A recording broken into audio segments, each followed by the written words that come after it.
Welcome to Lights Camera Barstool, episode 123 of season 2. Jeff D. Lowe, Ken Jack, and Gooch coming at you in studio, probably maybe for like the last time. I'm here moving out of New York City, so I was like, fuck it, we'll do it here. And why not? For one of the biggest release weeks of the century, that's not even an exaggeration. Two of the most hyped movies of the year. Definitely of the decade, the young part of the decade, but Barbie and Oppenheimer reviews today. Again, it's an event. I can't even say two. It's an event as one. Together they are an event. The Barbenheimer special.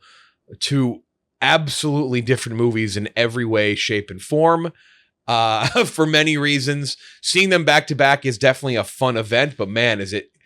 I don't know which one I went Barbie then Oppenheimer. I kind of wish I had flipped them. Well, that would be Oppenarby. It's true. It's not what it's called. It's not rhyme. It's not what it's called. So yeah, we have some movie news, and then we will review probably definitely two of the top five movies of the year, maybe 1 and 2 in terms of just hype, especially because there's one movie coming out that is probably going to get delayed. Actually, Don't say probably.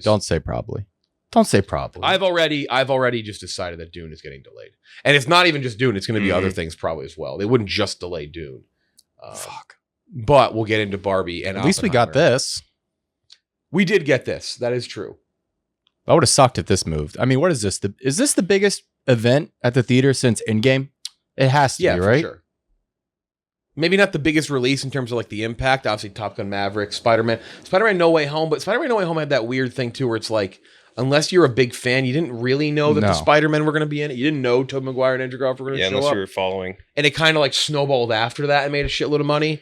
In terms of pre-hype, definitely biggest movie week since Endgame. Because it transcended regular movie-going fans. Like there were people going to these who aren't regular moviegoers. Also, as far as like movie experience goes, this reminded me of do you remember when like the dudes were like dressing up in suits to go to Minions? It reminded me of that. Like I went to the theater, everyone was dressed up. It was like an event in its own separate way in that regard too. Not just because it's like, hey, there's 2 great movies coming out. It's like this was its own separate entity besides just being a good movie, which is a whole different mark of like cultural relevance. And I saw it last night. I saw it Monday night. I didn't even see it like the opening night, and I saw people dressed up for both.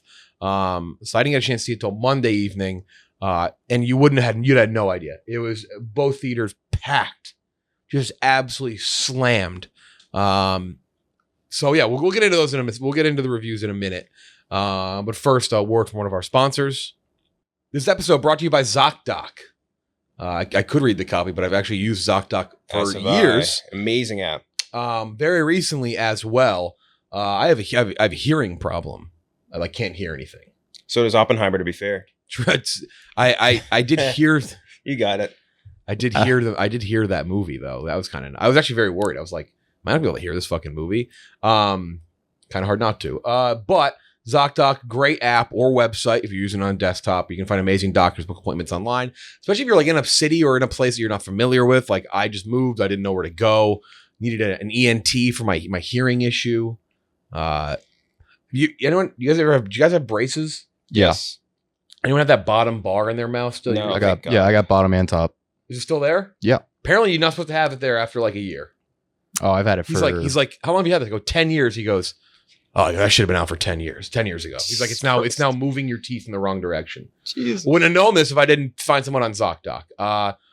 Booking appointments, thousands of top-rated patient-reviewed doctors, specialists. You can filter specifically for ones who take your insurance too, which is huge. You don't want to show up somewhere and they don't take your insurance. ZocDoc is great. ZOC, DOC, amazing place to go. Book a doctor. Can be day of too for some people. But definitely use ZocDoc, especially, I can't stress enough. If you're in an area you don't know if you're moving, or even if, you just want to change, maybe your doctor stinks. You want to change somebody. ZocDoc is the way to go. I've been using it for years. I think you've long used time. It. Ken Jack and I always sick, as people know. We always have some sort of ailment. It's cool. All you have to do is like scan your insurance card and they just tell you everyone in your network. It's like amazing. Right. Great app. ZocDoc.com/lights, LIGHTS.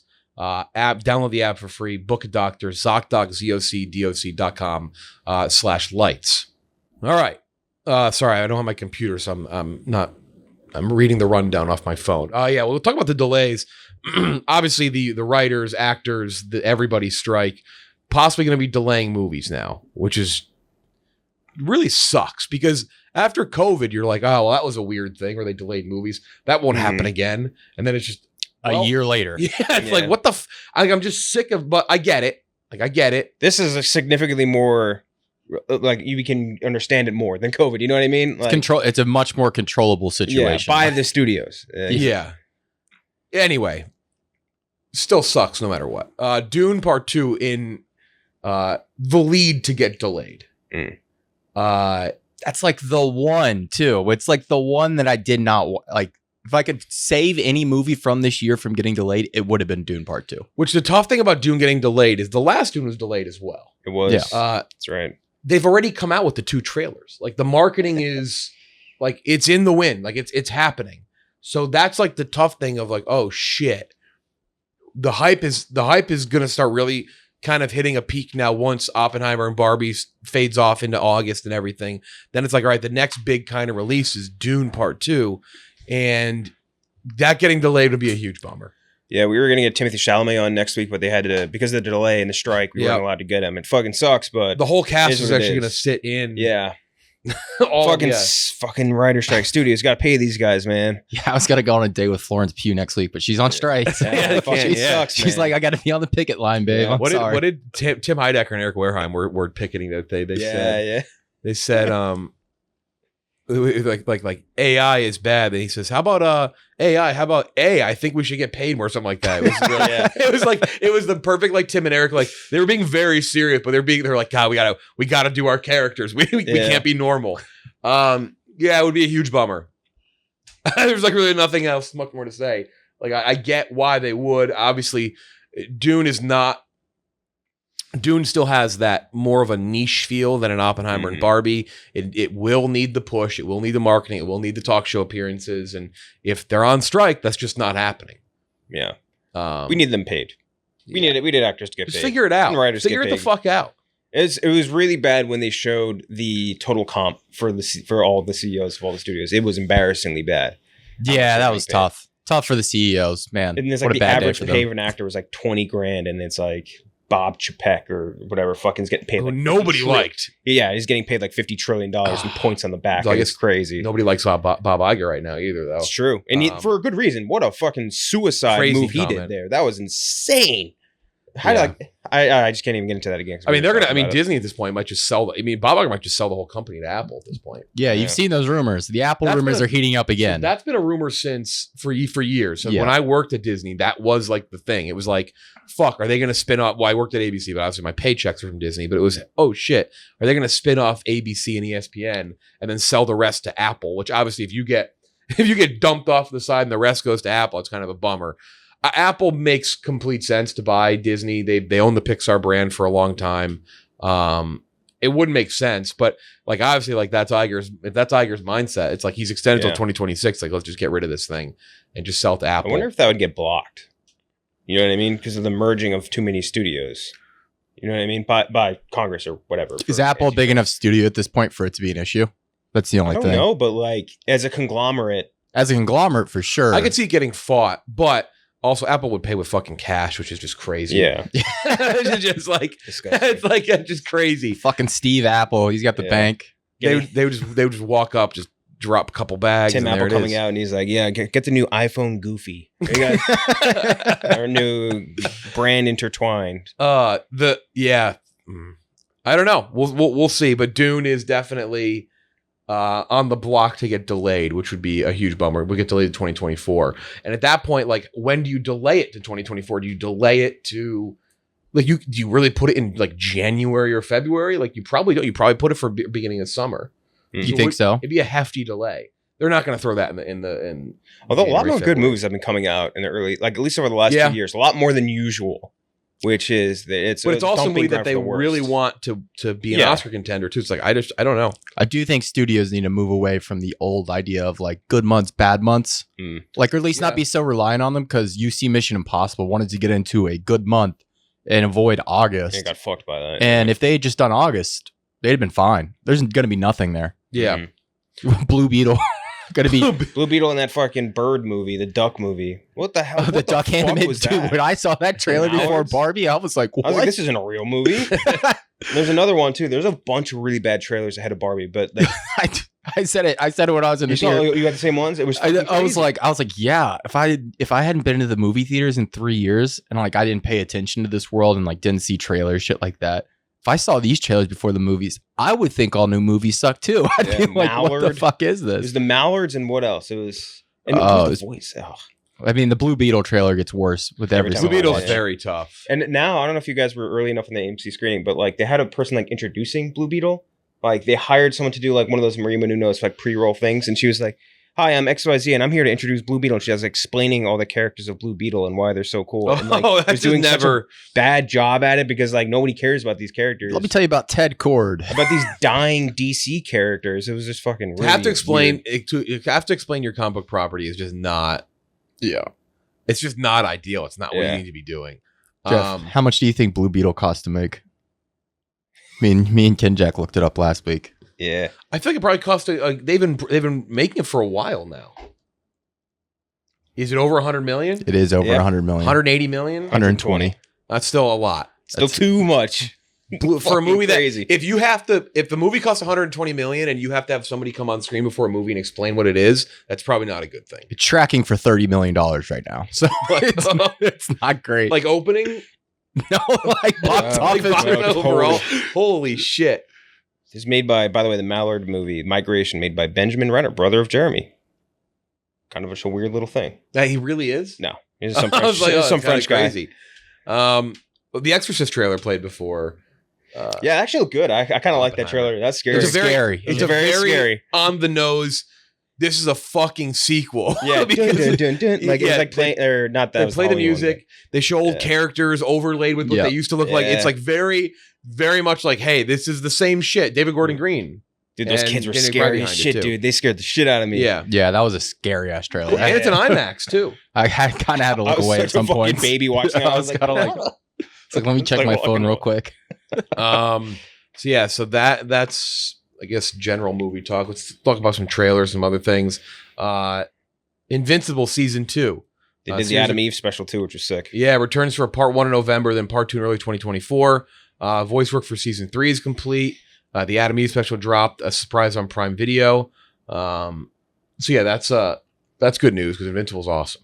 All right, yeah, I was trying to remember if you watched it. I watched Invincible. You did watch The Boys. That was the Boys. I was behind them by I think a week on Invincible, but I did watch all of Invincible. It's so fucking amazing. Good, man. I've watched it I think like 4 times through now because it's been an unseemly gap between seasons. It feels like it's been like 5 years. I mean, it's been a long fucking time. It feels like exactly. And this special was like a nice holdover, but now I'm just like, it was nice and it was long. And I will say the animation. Clear step up. Yeah. That was one like good. If you could really complain about Invincible season 1, it had some very iffy animation at times. It was very like 15-minute episode Adult Swim vibes.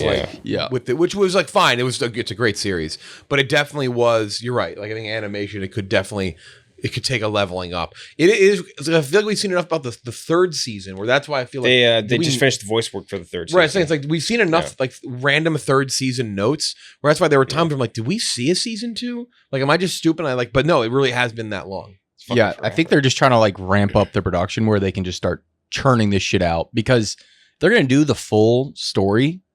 It's gonna take 20 seasons. Mm-hmm. Like, so they got to start pumping this shit out. It's like you can't do that much of a gap. You can't do a 4 fucking year break on an animated series like that, especially when you got like competitors like your boy and his fucking pirate ship churning out 1,000 episodes every season. It's coming to an end. We're in the final arc. Yeah, you keep fucking. Everyone says that. We're in the final arc. And that, by the way, every time I see anything for that live action One Piece thing, it just makes me want to puke. It's the worst thing. It's awful. It's the worst thing ever. The amount of money Netflix has sunk on everything, and the streamers have sunk on everything. It's crazy. Makes me want to puke. Just it looks like horrific. Yeah, which makes me kind of excited to watch it. Like, I don't know, especially for you because you've never seen the anime. Right. It makes it way better. Like I kind of want to. Like I kind of am excited to watch the first episode. Yeah, I'm not. It's gonna make me sick to my stomach. Like it looks so bad. Speaking of The Boys, first trailer for The Boys spin-off series. Yeah, no more spin-offs. No. People are trying way too fast to spin shit off before it's like really hit enough of a thing. It can barely support its own universe. Yeah. No, they had an animated series too for The Boys. Yeah. Like, just cut it out. It does feel like there's a lot. Again, someone who's not watched The Boys, partly out of spite. People are so mad I never watched in the first place. I'm watching Suits though. Get lit up, baby. Fucking, I refuse to watch. I will never watch because of how many times I've ended a Netflix series or a show, an episode, and they're like, yeah, here's the first pre-roll thing for Suits. Never gonna watch. Stop putting on the homepage. I kind of forgot why I didn't love the whole series, and then I've hit the point where I now remember. I'm like, it's like season 3, right? Yeah, because it's not like an anthology series. A lot of it is connected, but it's like they do different cases and things in the first, second season, and the third season is like just one case. I'm like, oh man, this is kind of fucking boring. I still like it because it's dumb. It's exactly what you expect from like USA, that TNT USA, that whole universe, like TBS, those types of shows. But there are people watching it, so like we're chatting about it. It's like that's why I'm rewatching it, and I'm like rewatching it while I do work. It's not like I'm just sitting down every night like the bowl of popcorn. Yeah, I'm not like need 3 more episodes tonight. But anyway, The Boys. The spin-off thing is interesting for a lot of things. Obviously, Yellowstone has 100 spin-offs. Yellowstone does. Yeah. Fucking The Witcher made 1,000 before they could make one good season. That's what I don't original. I just don't like. See, that's where it's like, chill. Make the one good thing. Make the one good thing well and very sturdy. And The Boys is probably out of all these examples you just listed, by far the most sturdy on its own. But still, focus on that. We do not need everything being diluted that quickly. Just a franchise shit. It's just not necessary. Explores the lives of hormonal competitive soups as they put their physical, sexual, moral boundaries to the test. Just focus. As they put their what? Their physical boundaries to the test? Put their physical, sexual, moral boundaries. I thought you slipped in sexual. Why would they add that?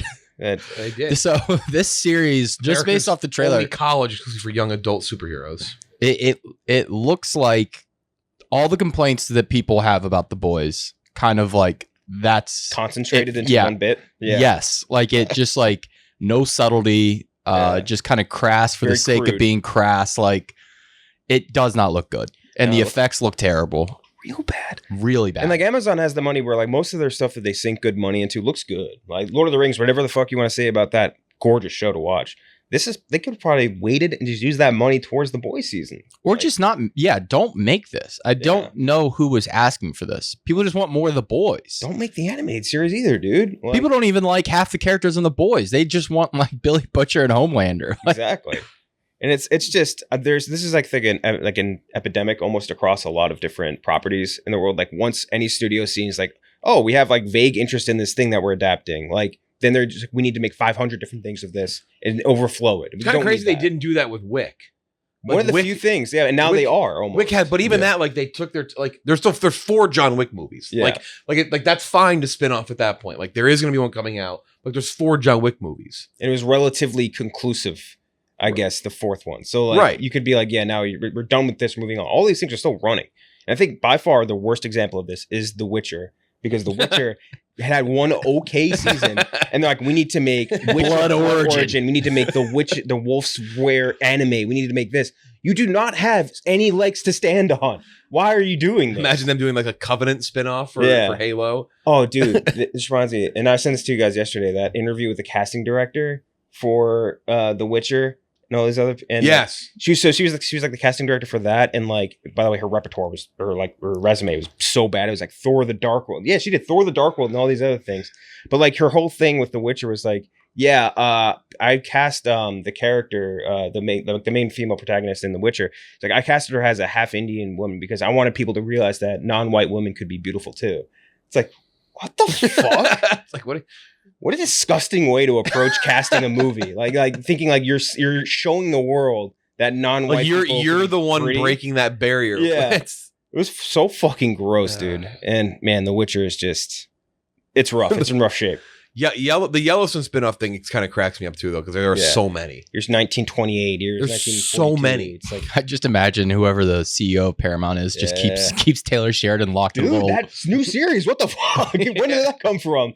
Lioness, dude. I was watching a new series. That's right. It's out. It's out. Yeah, it's literally out. I was on to Paramount to go watch something else, and I saw it on the homepage. I was like, "What the fuck is this?" I came home Saturday night, and I was watching Interstellar, and then they played that trailer, and I was like, "What the fuck is this?" They're like, from Taylor Sheridan, starring Zoe Saldana and Nicole Kidman. Morgan Freeman. Is it good? Do people like it? I looked at the Rotten Tomatoes before. I was like, "Oh, maybe I'll try it," and it's like sitting at a 30, and I'm just like, Taylor Sheridan. Taylor Sheridan needs to attach his stuff to good directors. Yeah. Like, And also that's Or maybe just pull back a little bit. exactly. it's got it. It's just it's become a little. Yeah, I love Taylor Sheridan's work, but there's been a lot of things that have not been great. Yeah. And maybe just focus on one thing like TV or just focus on movies. You know what I mean? Preferably movies. Yeah, preferably movies and making sure that you get the right directors to do those. Because there are a lot of good emerging people that his scripts would be great with. But like, it's just, you don't need to see 1923. We don't need to see, what was it, Trespass Against Us. 1883 was another one, wasn't it? Yeah. Oh, wait, did you just say the fire movie? What was the fire? Was it Trespass Against Us? What? Oh, no. Those Who Wish Me Dead. Those Who Wish Me Dead. Yep. It's like, you don't need that. Focus on one thing because you're such a great screenwriter. Do those. For Angelina Jolie played a firefighter. Yeah. In the middle of Montana. Solving a murder mystery. Did that casting director work on that one too? Very possible, dude. You want people to know that people like Angelina Jolie can be firefighters. That's an ultimate, and we'll talk about this in Oppenheimer too. One of the great actresses, I was like, I want her back. I want her back in doing shit. And it's just, that was maybe not the right one. Yeah. Pretty cool anime. It seems like people really like this. Oh yeah, people. Very, yeah. Great vibes. Holy shit. This got a massive pop. As big of a pop for an anime trailer. Watanabe is releasing a new anime called Lazarus, directed by Watanabe with Chad Stahelski on board as action director. Who obviously Chad Stahelski being of John Wick. He directed John Wick movies. He's one of the legendary stunt guys in Hollywood. So that is a pretty cool fucking thing to do in that. I didn't really get to see the reaction, but I saw the trailer and I was like, this is pretty awesome. Yeah, that's as big of a pop for an anime trailer as I've seen since we've ever posted. I mean, outside of maybe like the stuff for Attack on Titan, which obviously has a huge fan base already, that people were going nuts over that. I mean, it just looks so smooth. It looked like Cowboy Bebop. It looked like Spike. It looked like Samurai Champloo. Like it looked like all these things all just kind of mixed into that with that new soundtrack on it was unbelievable. Yeah, and it's going to be made for an American audience, which is interesting. Like it's being made by Adult Swim. Mm-hmm. That is a very we have some of that, but like that is like we don't see a ton of it, and that is very interesting. Rick and Morty also getting an anime. So I guess these studios have they're like, I guess the weebs. There's a lot of weebs out there. They realized it because I mean, that are really good. Lord of the Rings is making one. The Rohan one, the writers were here. I mean, funny you talk about Christopher Nolan. Christopher Nolan has loves anime. Yeah, influenced by anime. Dead Reckoning had anime influence, as you pointed out. Fucking Inception was like modeled partially off of Paprika, right? Like that people say it's like almost like lifted shot for shot in points. But he's also one of the very few directors that I believe credits him. Yes, like Aronofsky was like, I made this show up. like when I forget what he ripped, but he just I thought which is not entirely shocking from old Darren. Darren's next movie is just a fucking Gundam suit. Like, I fucking love mechs. No one was doing this. But the cyberpunk anime that they did on Netflix was awesome. Yeah, like, they have a good space there. Like you want to not have to or get good return, right? Mm-hmm. That's their big thing. They're sinking $1 trillion in a live action One Piece. Sink that same amount of money in different animes, and at least one of them is going to hit. Imagine the money they could have spent and how much they could have made anime wise if they just sunk the live action anime into 5 different things. Yeah, or like the live action fucking Cowboy Bebop. Like sink that money elsewhere. So it would have been into 20 different animes, and you'd be way better off. The Cowboy Bebop being the anime, but just extended in every scene is one of the worst decisions I've ever seen in the last 10 years for a property. The director of that just had no fucking clue what made Cowboy Bebop good. So that was the biggest problem. So this is good. What if we just make it a little longer? Yeah. Why don't we add a couple lines of dialogue here and there? Why don't we take the good thing and just kind of make it look a little shittier? The guy who did what was the villain's name in Cowboy Bebop? Not Rose. Fuck, I'm blanking on it. But he. Oh, that's. Yeah, no, I feel like an idiot for losing his name right now. But the guy, whoever wrote the lines for him, just had a fundamental misunderstanding of what made him a good villain. It was just insane. But there's just there's so many good spaces out there to adapt shit and make cool anime. And I think one of the things, and I don't know if you agree with me, Gooch, is in the anime space, one of the things people are looking for best is just really well produced and you could and well animated. Yeah. Anime. Oh, you know what I mean? That's one of the biggest asks, and not many studios can do it because they can't afford to hey, let's throw a hand-drawn thing in here instead of a shit pumped out CGI bullshit thing. You know what I mean? Yeah. And there's a huge ask for that, and you want to spend that money on whatever bullshit you're wasting it on and live action and use it there. People would be anime fans especially, and that's a huge fucking section of people would gravitate towards that so fast. Yeah. I've been watching, by the way, we brought up last week. Can't wait for live action One Piece. The Superman animated series is good. I'm ready to say it's good. 4 episodes in, very good. Oh, that was a cool Futurama- decision. Futurama episode 1 of the new season dropped on Hulu. It's pretty Good. pretty solid. I didn't watch anything. Didn't watch anything last week. Like Righteous Gemstones is good. I was traveling. I do need to watch Gemstones. I was traveling, so it's been kind of tough to keep up. But fucking Suits. I don't know anything about the show other than I would see commercials for it when I was watching the shows I liked on like USA or whatever network it was. And then everyone that would tell me about it would be like, yeah, basically every episode is like, oh, we have XYZ problem. Then the smart ass guy would be like, actually, I knew about that the whole time. Yeah. And like that's basically every episode. That is pretty spot on. And I talked about this when we talked about Suits, I think the other day. One of the biggest reasons I never watched it is I think those two main characters look way too similar. Like, They I are. just look at them and I'm like, I don't Mike like that. is kind of a protege to Harvey Specter, the older guy. Yeah. A lot of people Harvey also, it's like kind of that's not a blue collar crime name. No, fuck that. That's a spy name. it's kind of like it's also Meghan Markle's character's name is Rachel Zane. Rachel Zane. But like it's Shut also the fuck up. it's also like kind of quietly like it's not porn, but like you know what I mean? It's like it's sort porn of vibe. There's some lingering shots on Rachel Zane, if that's what you're talking about. Is there like kinda softcore vibes to it? It's like G-rated like softcore vibes sometimes where it's Yeah. like it's a horny show, and I think that's a big reason why some people watch it. There's a lot of hot people in that show, dudes and women, and so I think that's a big like it's not even like a secret reason, but it's definitely a reason why it's very popular on Netflix right now. It's not like if it was a bunch of like dumpy, ugly people, like I don't think it would be very popular right now. What was the name of the character? Their Ari Gold guy. You know what I mean? Well, they Louis Truss or something. Lewis Litt. Lewis Litt. That did the fucking Royal Match commercials or whatever. Yes. What's his name? It's like Rich Hoffman. It's something like that. Yeah. Royal Match. Yeah. Come check out Royal Lewis Match, Litt. guys. That's a guy I would have expected to like. There was a point in Oppenheimer where I was like, Lewis Litt might show up at some point. Yeah. There I will say there's a couple, and we'll talk about it. There's a couple who I either forgot weren't in it, or Crumbles, didn't man. like Tony Goldwyn is in it. Crumbles is the one that he. Yeah, Crummel. That was Crummel showed up nowhere and knocked it out. Yeah, there are some people who you're just like, holy shit, they're in this movie. Yeah. Even like Dane DeHaan, I forgot was in. He's Dane a DeHaan. massive part of the movie. It's incredible. Yeah, LCB people just interviewee. show up. How many interviews do we have on that cast? Because we had Jason Clarke, we had Dane DeHaan, we had I think a couple more too. We had fucking Jason Hartnett, we had Jason Clarke. Clarke, Hartnett, Dane DeHaan. I think we have more too. Safdie brothers. Safdie brothers. Ooh, we're cooking, Mark. We do have a lot of tied people in in. that movie. There's another one too. I'm Gooch almost went on a date with Florence Pugh. That's true. Yes. That counts. That does count. Dalmastic and She's Robbie striking. did, to be fair. Yeah, that's true.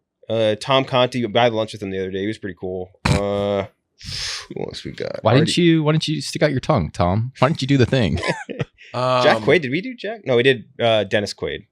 I think we almost did Jack. That Quaid. kind of counts. Alex Wolff, we did. We did? Or did we do his brother? I don't remember.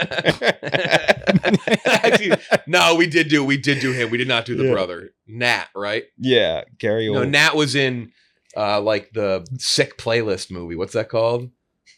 I don't know. There's No, he Naked was in- Brothers band do something. I don't know. What movie was Nat Wolff in? It was like a movie with Paper Towns. with Cara Delevingne. Yeah, Paper Towns. Right? Paper Town. Holy Is that shit! what it What a is? pull! I kind of like that. What a pull! Wait, what's the Sick Playlist movie?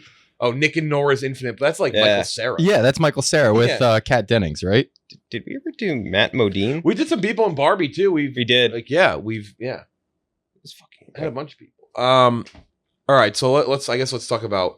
We'll start with Barbie. No interview today. By the way, that's very impacted by like we can't interview anybody. Yeah, well, all our interviews are going to cancel, like Chalamet. And all Yeah, those like guys. yeah. We had a really good draft with someone, and I can't say. Yeah, that's right. We're gonna do a tier ranking of It was just Timothy movie theater Chalamet. things. So anyway, let's Did see. we do this guy? Am I crazy? This dude, I don't know where our tribe's pronounced his name from, like Army of the Dead and shit. He's a Zack Snyder guy. I think we might have. Matthias Schweighofer. That's a tough one. Sorry, man. Who did he play? He was the Nazi Heisenberg. Okay, that's right. He played Heisenberg, right? Yeah. Yeah. Do you imagine all? which That's he gonna did- be on TikTok. Which I guess I didn't realize that. Like even like they mentioned Heisenberg, I was like, oh fuck, like the Heisenberg, like from oh Walter shit. Breaking Bad. Yeah. There is a one. I don't want to skip ahead to. Say my name. I'll say it now because there is a very funny. There's a very funny line. It's not subtle. It's over. I kind of wish he wouldn't have said it. Doesn't impact my story movie at all. Heisenberg or no? In Oppenheimer. Are you going to talk about the one that I texted in the group immediately, and I was like, we need to mention this? Wait, which one? Was spoiler for involves the young senator from Massachusetts. Yeah, okay. It is. That's when I texted that to the group. Like, the second I left. You did say that's right. There is like.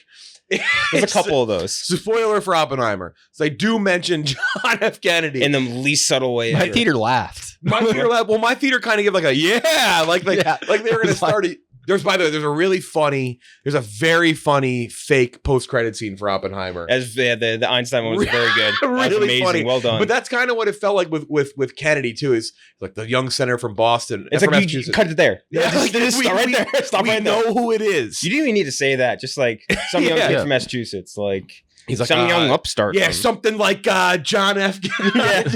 Which is actually, by the way, Aaron Wright could play a Kennedy. I feel like.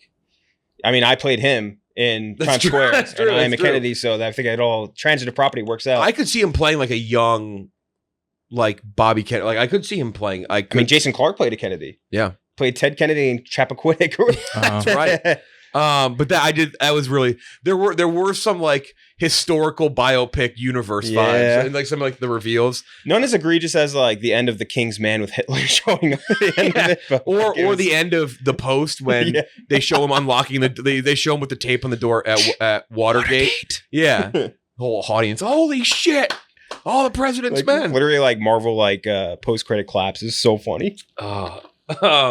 Also because we're talking about it too, and this is not like whatever, because I don't want to make this part of like the actual breakdown of the movie, but Einstein showing up got a big laugh from the audience, which like I think what it is that there's just not a lot of Einstein content. No, very little. It's always that tertiary. One poster. Like it's like it's like that one poster with like a motivational quote. Yeah, and there's always fake ones too.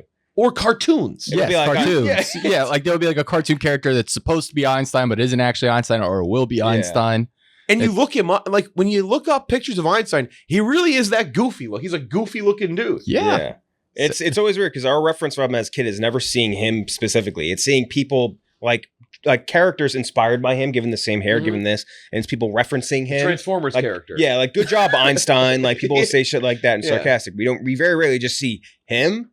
And so I guess it is it's understandable to a degree. Because he played it really well. Yeah. It looked good. It looks accurate. It's a goofy, and to be fair, his intro is like his hat flying off, which is always a very funny thing to see happen to somebody. Makes a grumpy face. He's like, I was waiting for him to let out a humph. It will ignite the atmosphere. It was just funny to look at. This episode brought to you by Factor. We're in the thick of summer.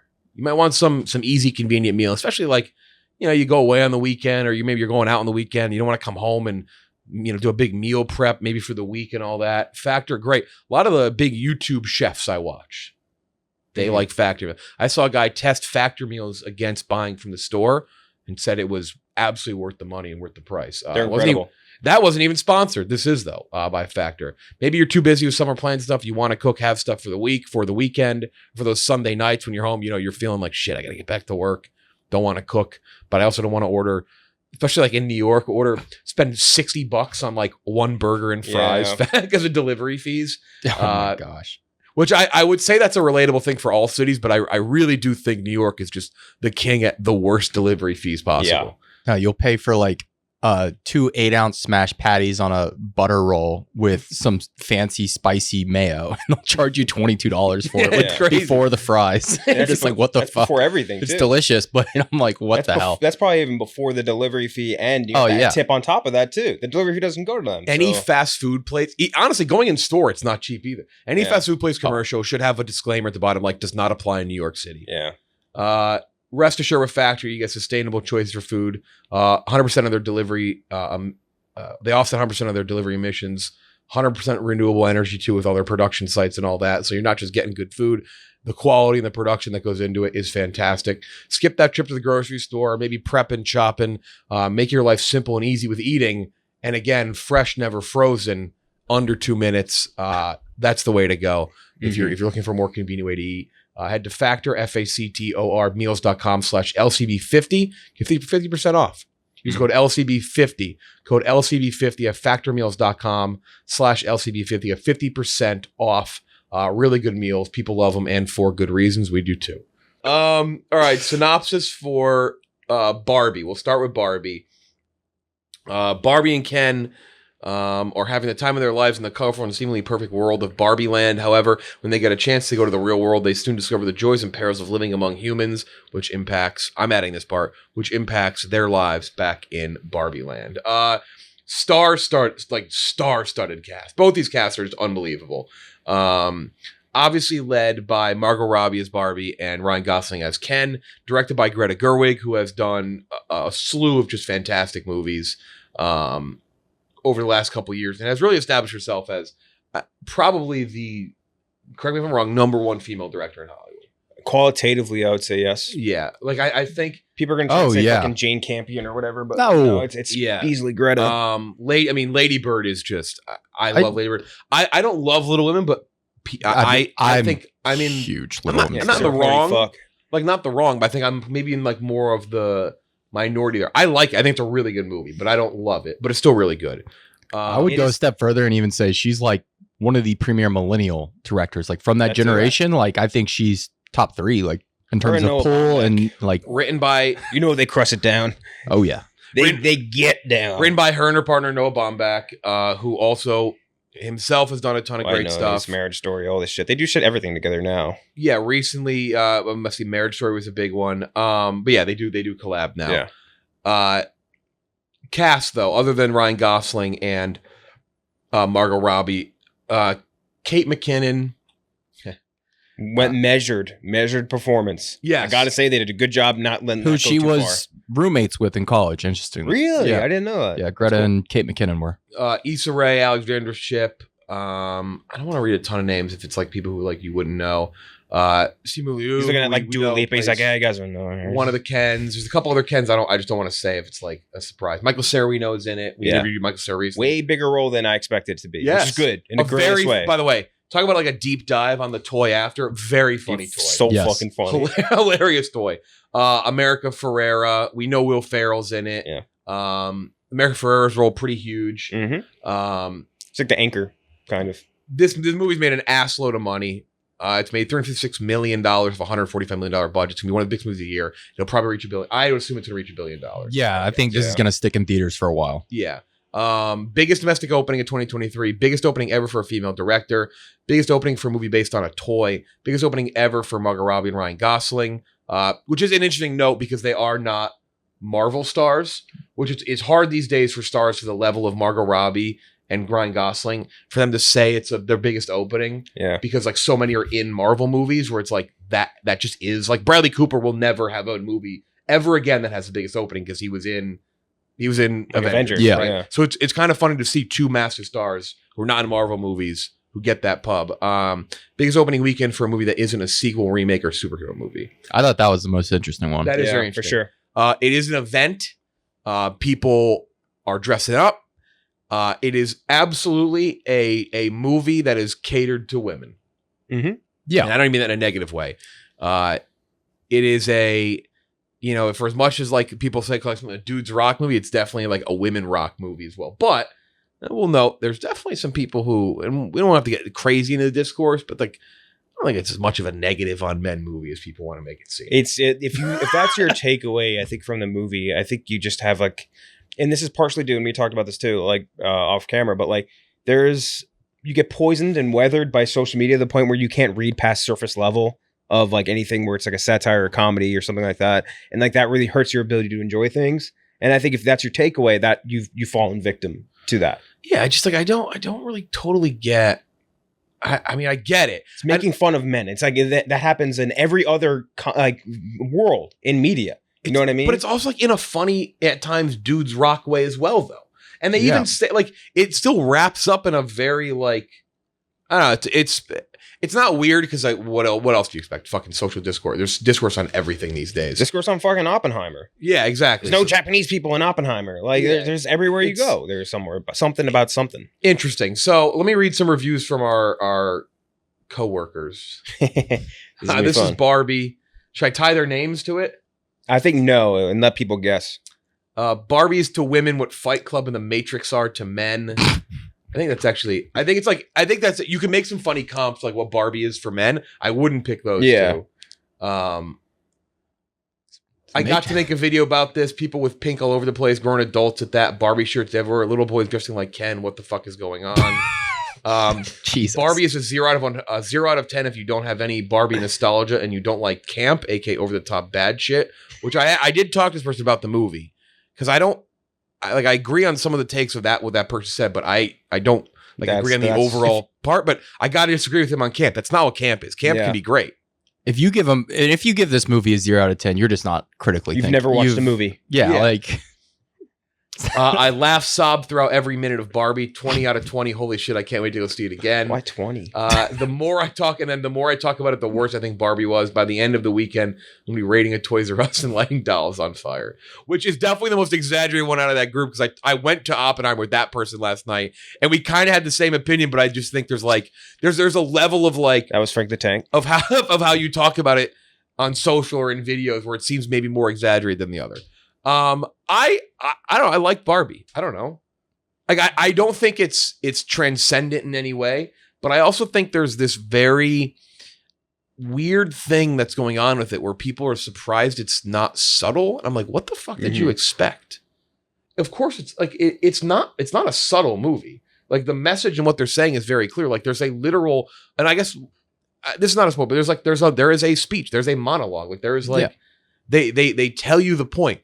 It is, to me, what Pixar is. It's made for kids and it's made for adults. It's made for both people who are older and who can accept it on a maybe deeper level, and for kids who are maybe getting the message but in an easier way. It's a Barbie movie. It's a movie based on the fucking kid's toy. Mm-hmm. Like I don't even think you need nostalgia for it. Like I think no. Like my sister had Barbies, but like she didn't play with Barbies all the time. Like I never played with Barbie. I went home and Googled half the shit they were talking about because it was fucking interesting. But like I think it's these like remake or old toys and shit, you know? And I think there's also this thing where people are kind of crapping on it because like they heard the script was insane. By the way, how bad was fucking Amy Schumer's script, by the way? What the fuck must that have been? I really want to see it. I want to see more than anything. I will say that was like the one thing that I, in terms of like talking about the script being deep or whatever, I did think that like maybe the script would have been a little more subtle, just be based on that what they said about Amy Schumer's script. Yeah, I was like, what the fuck was Amy Schumer's? Because this was a pretty light and fun movie. Like, what the fuck did she write? Well, she also wanted to star in it, if I remember correctly. True. That also. Yeah. Okay. Well, I don't know. I like the camp. I don't think it's perfect by any means. I think it's fun. I think it's bright and colorful. I think it gets the point across in a really nice way. I don't know. Like, I think Margot Robbie's really solid. I think Ryan Gosling's great.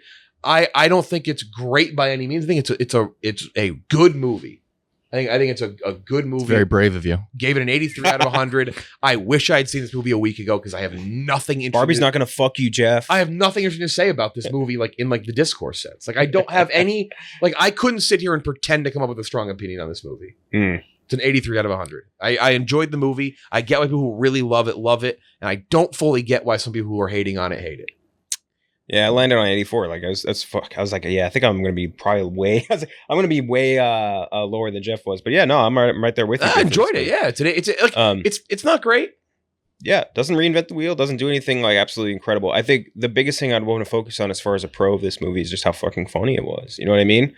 Like this is a movie like you go into it and you expect it. Like when you see the like all the press tour stuff, like Gosling talking about Kenergy and all this shit, like you're like, this is going to be funny. I really hope it really lives up to that hype. I think it definitely lived up to that. There's so many lines in this movie which were like laugh out loud funny. Like we were talking about some before, like the fascist Barbie line being just it's like, I'm not a fascist. I don't control the commerce of the railways. Like it's just that part's hysterical. Everything with Ken, like the horses obsession. Oh my gosh, so fucking funny. And like even that, like they're doing this again, like in a campy sense. But like I'm watching this and I'm seeing him go and like set up this fucking house and come out of the Hummer and I'm like, fuck yeah, this is awesome. Like, I'm falling right into it. The review that was 20 out of 20 was our coworker Kelly Keegs, who loves it. Yeah. She actually, when I asked, because I hadn't seen it, and I asked, and she said, it kind of makes me mad because Ryan Gosling steals the show. It's like, but like he is really fucking good in it. But that's because he's like the goofier of the two. You know what I mean? Like she's more of like I don't know how to explain it exactly, but like she's the conductor of the train here.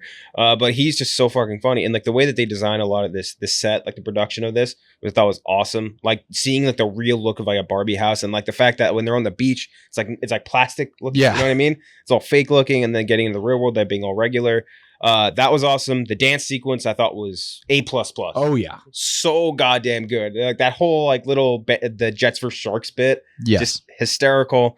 All the supporting characters along the way I thought very, very funny. The only thing I think that or maybe detracts from this movie is that it's definitely messy.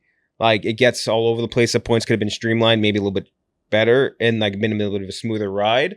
And as far as like again, campy, it's supposed to be in your face. There is definitely a line you got to toe to a degree to make it a more successful movie, and it wavers on each side for sure, no question about it. But in the end, like I watched the movie, I'm cracking up, theater's cracking up, having a fucking blast, laughing at everything. And you know what's another great joke I just remembered?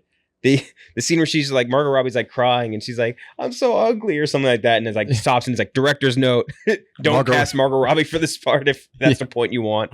Like there's so many lines like that. I think your point you texted us, I think, is maybe why my biggest critique is you said it gets a little lost in the sauce at points. Yeah, it gets a little lost within its own, like because it's the message and stuff.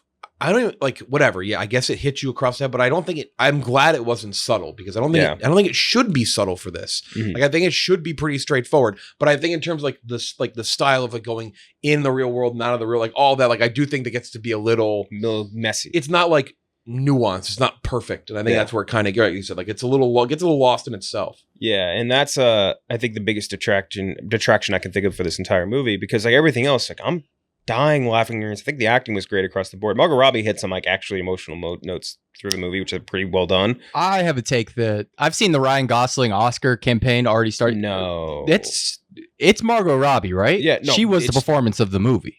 Ken's like a dancing bear. Oh yeah, like, she's still great. Yeah. I loved Ryan Gosling's performance, very funny. But Margot Robbie was legitimately like had emotional range and was great throughout. Yeah. Like I think she should pick up a nom by the end of the year. Exactly, and I think that their anchors in this, like you're like America Ferrera, I thought was really well like just kind of put in there to give you like a more grounded sense of reality. This is an absurdist movie, you know what I mean? And like it is. Absurdist is a great word to use. And like she still gives you like a little bit of grounded reality. And even though like she immediately just folds into, oh yeah, obviously Barbie Land exists and we got to go there. Like it's still like you feel a little bit more grounded in that into that world. Will Ferrell, very funny also, and also like what's her name? Danny DeVito's Rhea. Oh my god. Ruth in the movie, the old Rhea Perlman. Yeah, she was, I thought, really really good in this movie as well. Just overall, really fucking fun time. Like in that theater, everyone's dying laughing. Right. Everyone's having a fun time. It's super, super at the end of the day entertaining, which is I think the ultimate goal of this movie. And that's something that gets lost too, I think, in whatever discourse, is like people think this movie was designed to deliver a message. That's not what it is. It's entertainment. Yeah. It is entertaining. That is the goal of this movie. And almost every movie that's ever existed is to entertain you. And that is a goal that is achieved in this movie. I think the people that wrote Marriage Story and wrote Lady Bird, I think they're very capable of writing a movie that is very subtlety, subtle. Yeah. That is subtle, that is very deep, or maybe makes you think about, feminism or women in a way that you wouldn't. But I think very clearly they were trying to not do that. And like, I guess my big issue with the critique of it not being crazy deep, being like, it's so obvious in your face, is that I don't think that's a fair criticism of the movie. Like just because you thought that going in, and ironically, we'll talk about that same type of thing with Oppenheimer, thinking it was, why is it not an action movie? Mm-hmm. Like it's like, okay, like I think you can maybe go and be like, I thought that was gonna be this, but like, I don't think it's a fair reason to say like, I think it stinks because of that. Like, no, I think they very clearly were trying to make. It's actually funny. I rated Godzilla an 80. Godzilla vs Kong an 83 out of 100 as well.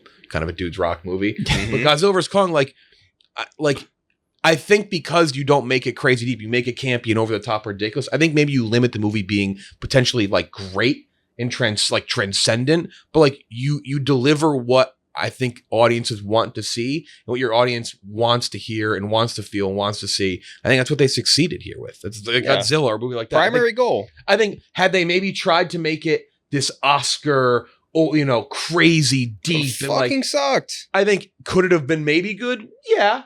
But I think it much more likely could have been a complete pile of dog shit. And no one was going to see it. Right. And I think that's where like I'm kind of I guess I'm not confused by it. We talk movies all the time. We review them all the time, and we see the same takes. It's just one of those things. Like, I just don't think it's a very fair critique of the movie. The primary goal, and I think it's like indisputable, the primary goal of this movie was to entertain audiences, like without a doubt. Like, you want to say, hey, it has a little secondary goal. Maybe it wants to tell you more about women's struggles in the world, whatever. Sure. But the primary goal, which is the biggest part of this entire fucking movie, is to make you laugh and feel entertained, and that is succeeds. Do you think if Anchorman came out today, there'd be a contingent of people like, God, this fucking movie is trying to tell me about women in the workplace. Fuck this. Yeah, exactly. It probably would be. It's a movie that I thought of because I was like, they clearly grew up on the same comedies that I grew up on. Because there was like major Adam McKay, like Talladega Nights. For sure. Anchorman vibes, like especially like just, I felt a lot of Anchorman where it just breaks out into like an entire bit, like especially the dance scene. Like I was like, this is throwback comedy to what I grew up on. I liked it more than you all. I'm at a 90 out of 100. I loved it. It clearly has issues. Biggest one for me being America Ferrer's monologue was poorly written. Yeah. Maybe not poorly written, but poorly written compared to what I know they're capable of. Apparently it took them like 4 weeks to film. Like they did like a trillion takes. And that feels like you could have had a better take. It was very cliche and a little drawn out. But outside of that, that's the thing that I do get though. Like I kind of get why it would take so long to nail that, because you're not trying to do, and I've seen some people who are on like the positive side maybe take offense to the idea that you call it a movie for kids, but like I don't think that's an offensive. Like I think it is meant like it. I think that's a reason to champion it more. Like it's meant for all generations. So I kind of get why maybe it didn't land perfect, but I get why like it might have taken a while to figure out the right angle of like, hey, this is for older women, this is also for younger women as well. Yeah. I saw people saying it was radically feminine. I'm like, this is not radical feminism. This is like, this is surface level. Men and women should be equal. Yeah. Feminism. Go watch, what was the movie that came out last year? The New York Times movie?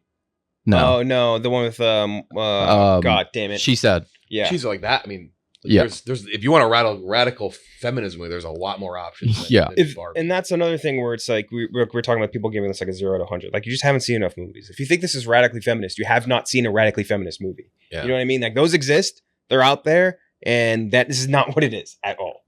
Yeah, but back to, I mean, this movie is like, it has, like, it's not going to win Best Picture, but it's so fun. The world that they built, the sets they built, just immediately draw you in. Yeah. Like, immediately, right off the bat. The bits that they do from the Stanley Kubrick reference to kick it off to, like, the depressed Barbie commercial, like, such great bits, like, studio comedies are, I think, coming back. I think we're getting there. And this was a great step in the right direction. I mean, I just had a great time at the theater. I really did. Right. Like, I really loved it. And this is a movie, I rewatched it yesterday, maybe a little illegally, just because I immediately wanted to rewatch it. I like Pirate That's Barbie. accepted now, though. That's accepted now, though. Yeah. If you watch it once, pay for it, and then... Remember there were some directors who were like tweeting out the link to watch it? Al Yankovic. That was Weird Al. Yeah, I think that's because it was on Roku. Yeah. No, but there were we read other examples of recent directors who were like, hey, you can't see my horror, like, go watch it here. Again, my thing is like, it's bright, it's colorful, it's just fucking fun. It's a fun movie. And maybe at the expense of it being like, again, greater and grander, but I think they made a great decision to not try and make it something that it shouldn't be. It's to try and take it to a level that, like, you could try to climb the Everest Mountain and make it an Oscar winner, but I think that completely does a disservice to what it is. It's a movie about a toy, but it's a movie about a very important toy for women, for girls, and I think they made the right call on how they. And we already made a G.I. Joe movie, and it wasn't very good. No. Neither of them. Right. That's a great fucking. That's a literal 1-for-1 example. Is if the G.I. Joe movie had just been this campy, and it was campy in spots, but like if it had just embraced really what G.I. Joe is, like G.I. Joe could have been fucking awesome, but they tried to make it so serious and make it so real life, and it's ironic. We're getting another one. Yeah, we sure are. Because of the Transformers in credit. By the way, that's something that I think this movie did well too, is towing the brand safety line for Mattel. Yes. You know what I mean? Like that's one where it's like this turns into too much brand propaganda, then it really like you get lost and you hate this movie. Right, like really did a good job. Like Alan, like the Michael Stickers literally made, which go down the rabbit hole on the toy Alan, Ken's best friend. Yeah. Very funny. Gay I don't know how we've never talked. Yeah. I'm surprised that we've never found that out. Like we don't talk about Barbie on this show. I had no fucking clue about it. That feels like a thing that we would have dug up like in our first year doing this show. Yeah. It's like, Ken had a best friend named Alan. Or like the inflatable boob Barbie. That seems like one we'd have definitely figured out. That one, the sugar daddy. Sugar daddy one, yeah. Sugar daddy Barbie. Very funny. Sugar Daddy Ken. Mm-hmm. Who was that, by the way? That was Hugh British Grant. Actor. No. It's I forget. He does like the voice in his, like he can talk with his mouth closed thing. Not ventriloquism. It's different. Jeff Dunham voice. No. He's a British actor. He does that show with Steve Coogan, the traveling one. Fucking god damn it! I forget his name. It's like some English shit. I don't know, but he's really good. But yeah, I think this is a great example of a movie that just maybe will be misunderstood, maybe will be misunderstood forever by general audiences that won't go see it because they think it's like a propaganda movie or whatever. Which I saw your Florence Pugh propaganda joke, very funny. Yeah. But yeah, it is. It's just fun, man. It's fun if you go into it without having your brain addled and poisoned by the internet. You're gonna have a fun time. There's no doubt in my mind about it. This movie will only gain fans over time. Yeah. This will be a major pop culture touchstone film. Like when you think of the 2020s movies, Rob Brydon, Yo, the Trip movies are awesome. Fucking Rob, yeah. Yeah, I think like 2 decades from now, in the 2040s, 2050s, when you look back at the 20s in film, like you will think of this movie. Mm-hmm. Like this will be a movie. This is a cultural like touchstone movie. Yeah. Just it's a shame. It really is a fucking shame that there's so much weird negative discourse around a fun movie. Mm-hmm. I get it around something like I get it. I would get it around Oppenheimer. It's a very serious political thriller, but this is such a fun movie. I don't know why, whether you're a guy or you can't go in there and just enjoy that shit. But dude, everything with the Kins was fucking hilarious. Doing a patriarchy. Yeah. Doing a patriarchy. The horses thing, like everything, man. She asked me for the time. He just pulls out 5 watches. They respect me out there. Gotta love our soundproof studios, holy baby. Shit, that's the loudest siren I've ever heard in the studio. Shout out Barstool, great studio. So Barbie 90. For me, I get myself liking it more the second time I see it. I am gonna see it again next week. You gave it an 84. I was telling him beforehand, when I like booked all my slate for this past couple of weeks of movies, like Mission Impossible, this, Oppenheimer, and everything. I was asking my girlfriend if she wanted to go to any of them. And then Barbie, she's like, nah, it's not a movie I would like to see. And then like now, because everyone's freaking out about it and how good it is, like she texted me or asked me this morning, she's like, you want to go see Barbie? I was like, fuck no, you go watch it by yourself now, like I had to do. Which, by the way, an uncomfortable experience. And I love going to the movies by myself. Not great. Barbie was a tough one. If you're not a gay man or a man there with a woman in a relationship, that was a rough one to be at alone. Barbie, I was the only straight man my theater. An experience I haven't had since I saw Don't Worry, Darling opening night. Yeah, it was a rough one. Take her to see Insidious, The Red Door, and yeah, exactly. Here's what you get. I should do that. Like you guys punish me with. Yeah, we'll go to a movie, all right. Like what was it, Medea's Christmas or whatever? Medea's Christmas. That's right. All right, so we liked Barbie. Yeah. Now Oppenheimer. We loved it. Oppenheimer from Christopher Nolan. During World War II, Lieutenant General Leslie Gross, played by Matt Damon, appoints physicist J. Robert Oppenheimer to work on the top-secret Manhattan Project, the building of the atomic bombs. Oppenheimer and a team of scientists spend years developing and designing the atomic bomb. The synopsis is tough to read because it is a movie that is spoiler. It's not really a spoiler alert, like any Christopher Nolan movie. Very similar to Dunkirk. It's different timelines, kind of converging. Though this one, they don't really converge at the end. They kind of just cross paths. A lot of it's a character study on J. Robert Oppenheimer. A lot of it is based around the building of the bomb, but a lot of it is also based around hearings that happen. One for the security clearance of J. Robert Oppenheimer, and the other one, the hearing for Strauss, played by Robert Downey Jr. Yeah, Robert Downey Jr., who's trying to get appointed to. I almost said Eisenhower. I almost said Oppenheimer again. His cabinet. So there's a lot of different. That was Eisenhower. Yeah. There's a lot of different threads and storylines, but it really, if you were to untangle them and lay them out, it starts out with Oppenheimer at Cambridge as a student, as an American student in Cambridge, and ending some years after World War II and the atomic bombs are dropped. Another star-studded cast list. Crazy fucking cast. Cillian Murphy in the lead role, Emily Blunt playing someone in his life. I won't spoil it fully. Matt Damon, Robert Downey Jr., Florence Pugh, Josh Hartnett, Casey Affleck, which I guess I didn't realize. I forgot about Casey Affleck completely. When I heard the voice, I'm like, that's not Casey. Yeah. I was like, holy shit. Rami Malek, Kenneth Branagh, who's in every fucking... Oh, yeah, baby. He's in every Nolan Niels movie. Bohr, man. Benny Safdie of the Safdie brothers. with a great accent work by Betty Safdie. I would believe it until I'm proven otherwise. Jason Clarke Beast Mode Clarke. There's just a lot of guys I didn't. By the way, I just forgot we're in this movie. I remember Clarke because he fucked us on that. That is true. That's right. That's true. Dylan Arnold, Tom Conti, James Darcy, David Dastmalchian, Dane DeHaan, Alden Ehrenreich, Tony Goldwyn, David Crummell. It's been a crazy Crummel's role. rocked, man. Yeah, crazy role. Matthew Modine, Jack Quaid, Josh Peck, Alex Wolff. I'm trying to make sure I get everyone. There's one I don't want to say because I actually didn't realize it, and some people said they didn't know that this person was playing the person. What about Roderick? Have you said Roderick from Roderick Rules? Yeah, that's right. From yeah, I can't remember his name now. Roderick Rules. Yeah.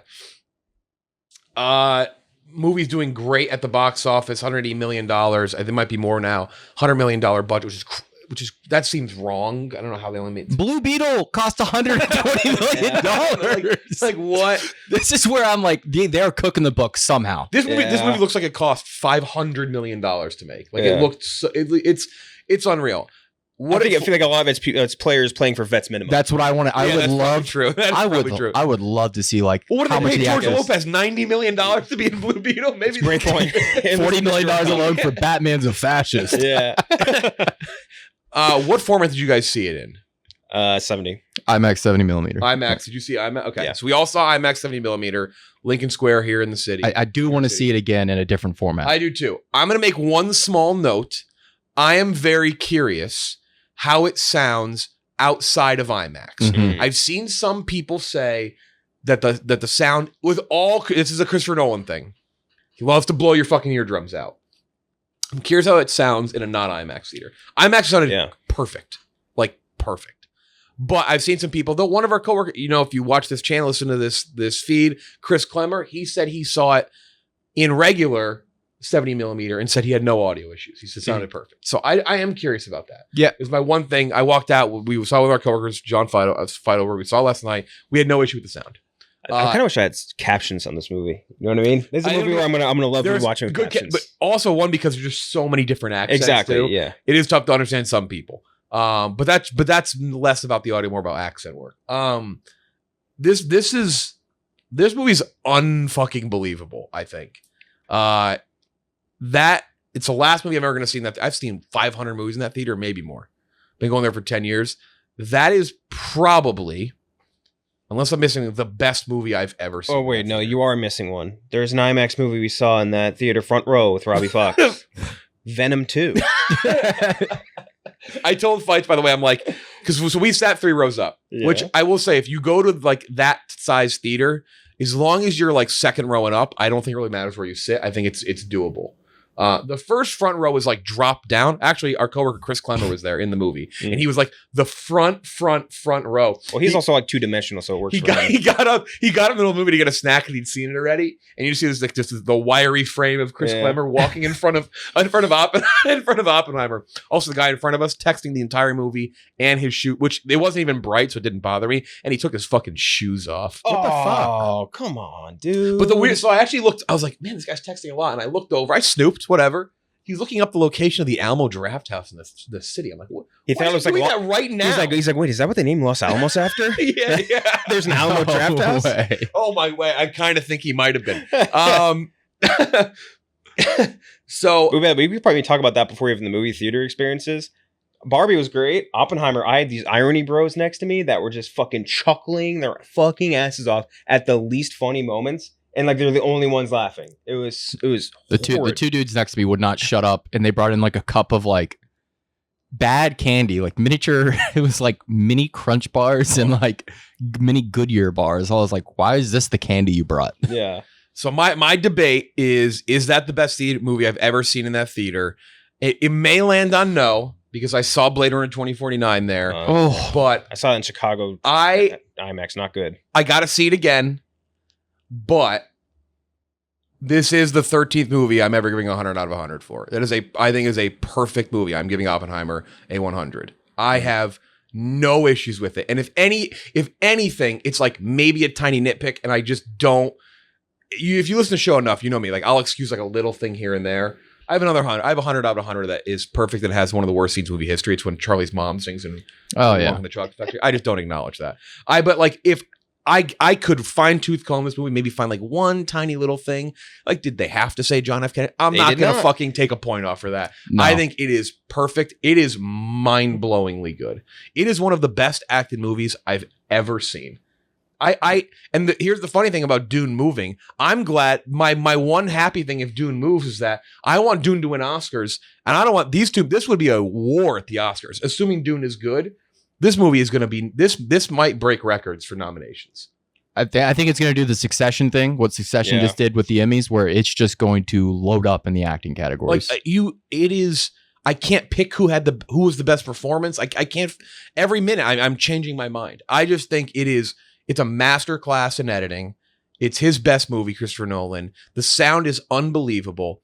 All the Trinity stuff, all the building a bomb is great. And then the last hour, it's like, you thought that was good? Here's another hour of this unbelievable political thriller. Yeah. It is. I don't want to split. I want to talk specifics. It's 100 out of 100. It is like, I was mind blown. I don't know what fights gave it, but we walked out of the theater and we just laughed. We were like, holy shit. Like, that was unreal. And I'm not even like a Nolan stan. I don't love Interstellar.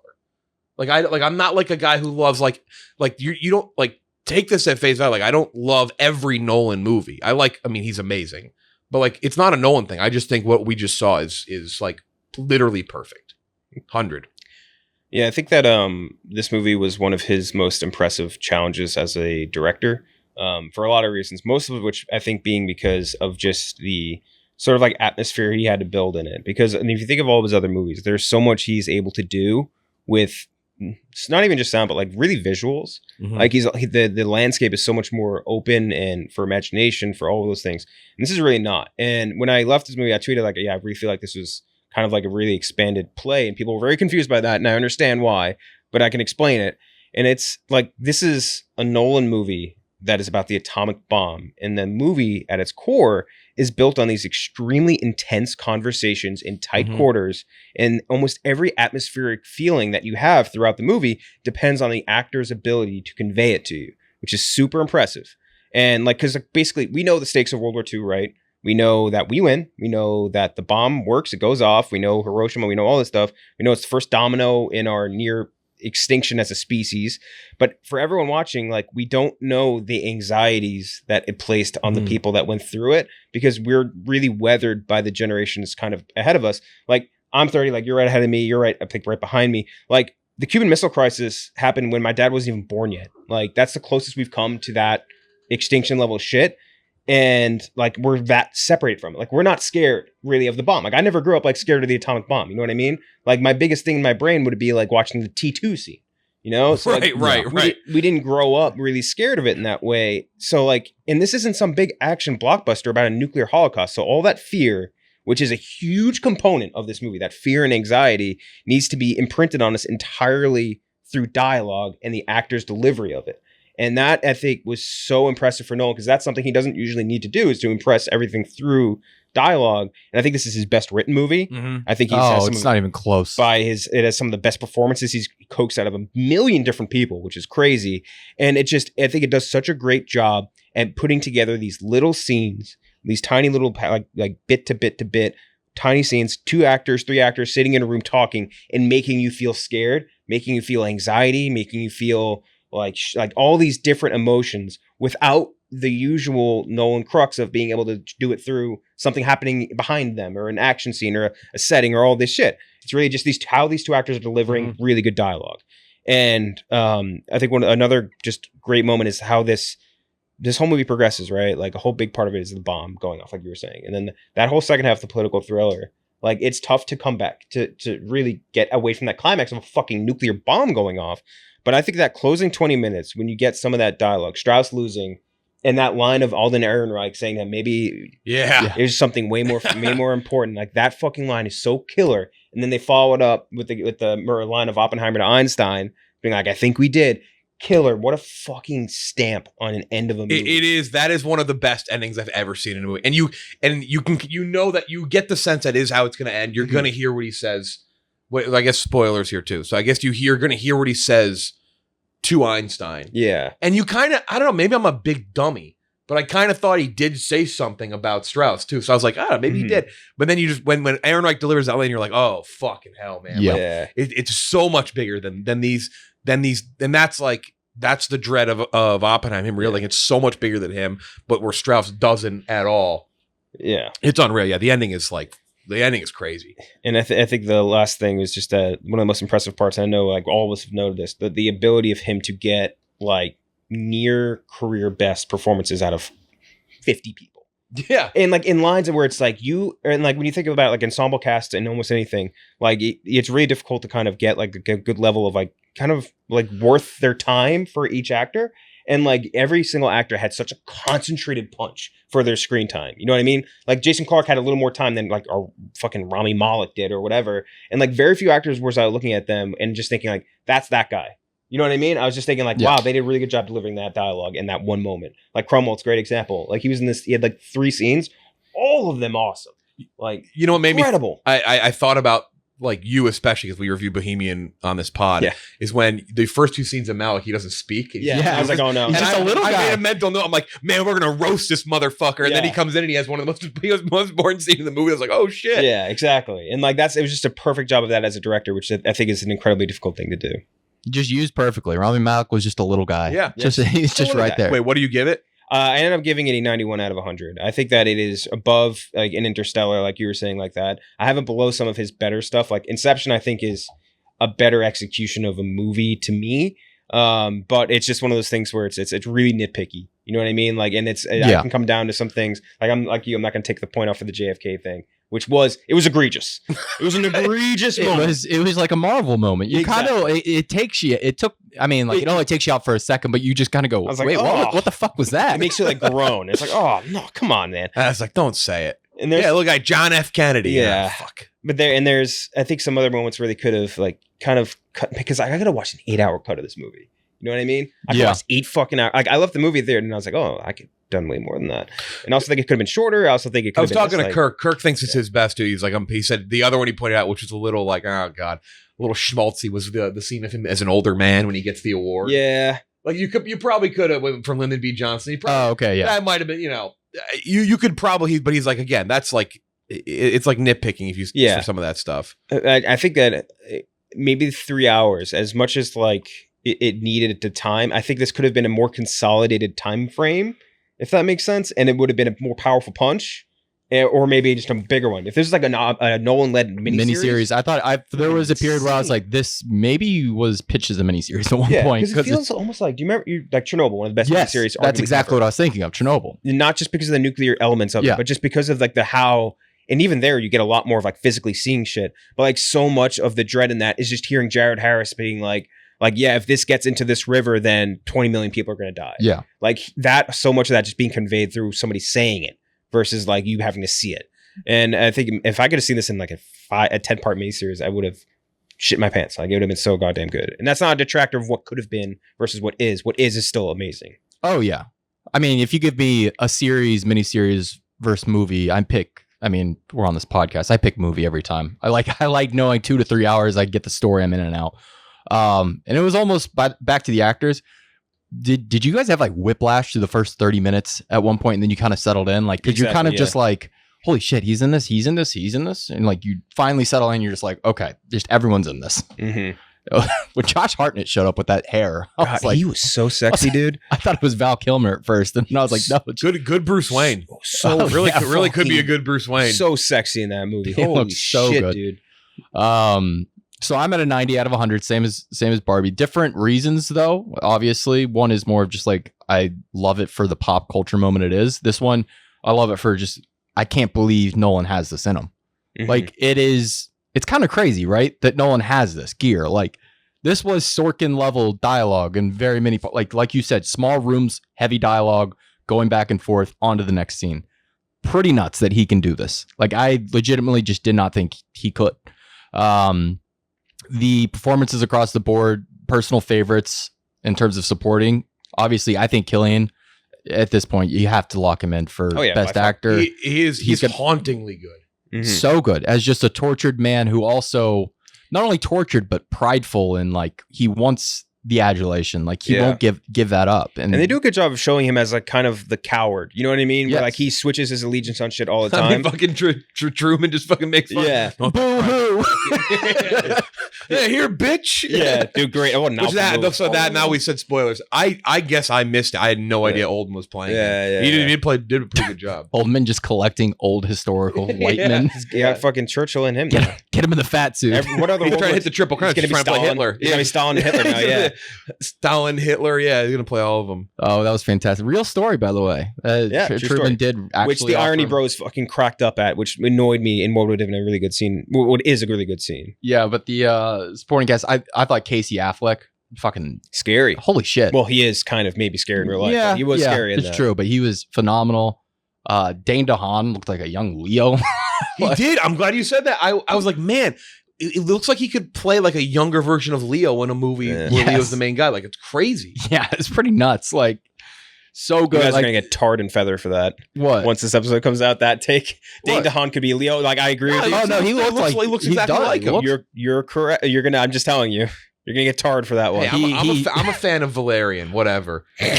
I'm a big Chronicle guy. Rihanna as the space octopus. I'm a Valerian guy. So I'm ordering a fucking salad right now. Ignore me. Anyway, continue. Sorry. David Krumholtz, like you said, Beast. just great. Nolan dipping back into the 10 things I hate about you. Well, of course. Now we need a Julia Stiles picture. Make a movie about a woman, Chris. Make.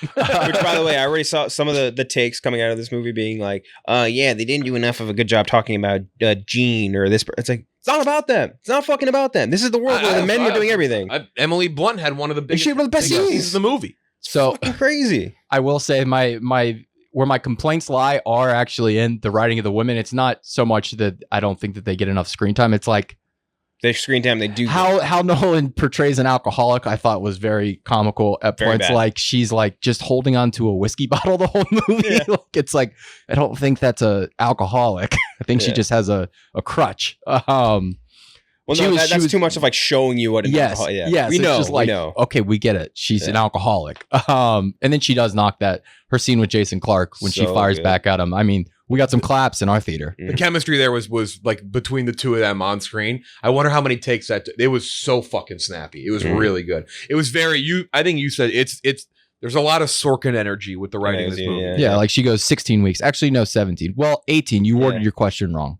Yeah, Like that was great. And then the Florence Pugh character, 50% of her screen time just being sex scenes that were somewhat pointless. Am I wrong in a that? little absurdity in it. Yeah, Yeah, I was just kind of like, this movie didn't really you need saying this. a Florence Pugh sex scene was pointless. I Who think, are you? I think it added to his constant dread, and I did like how they noted he's a womanizer, and Yes. he made the joke about like the affair later on again, Yeah. the other affair.